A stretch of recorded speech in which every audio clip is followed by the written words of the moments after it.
The World Cup is an unforgiving stage. In 2026, it is serving as the absolute final battleground for a generation of legends making their last stand. No matter how many trophies sit in the cabinet, Father Time remains the one opponent no athlete can outrun. Eventually, the legs get heavy and the recovery slows down. We saw that limit tested on matchday 7. Cristiano Ronaldo took the pitch against the Democratic Republic of Congo, making history as the oldest outfield player to ever start a World Cup match at 41 years and 123 days. But historical records don't guarantee results. Portugal stumbled to a 1-1 draw against DR Congo, leaving the veteran superstar to walk off the pitch with visible, crushing frustration.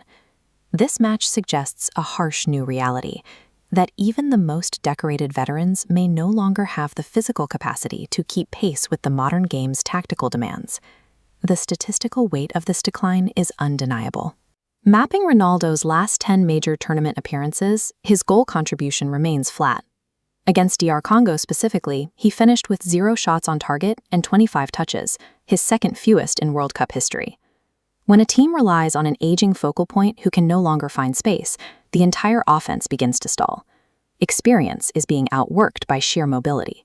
This exhaustion is visible across the board. Luka Modric reached his 199th international cap in this tournament, illustrating the staggering amount of mileage these legendary players are now carrying into every match.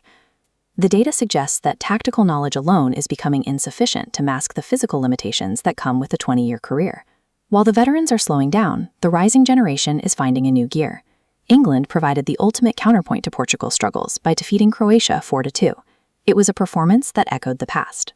England hasn't scored 4 goals in a World Cup match against a top-tier opponent since the 1966 final, seen here. The catalyst for this output is Jude Bellingham. Just 1 minute and 25 seconds into the second half, his goal demonstrated the kind of immediate, explosive pressure that defines the current English squad. This puts Bellingham in elite company. He is the 3rd man to score in 2 World Cups before his 23rd birthday. He joins Brazilian legend Pelé, who set the standard in 1958 and 1962, and Michael Owen, achieving the feat across 1998 and 2002. Beside him, Bukayo Saka just won his 50th cap. At 24 years old, he is the 4th youngest player to ever reach that milestone for England, highlighting how quickly this generation has taken command.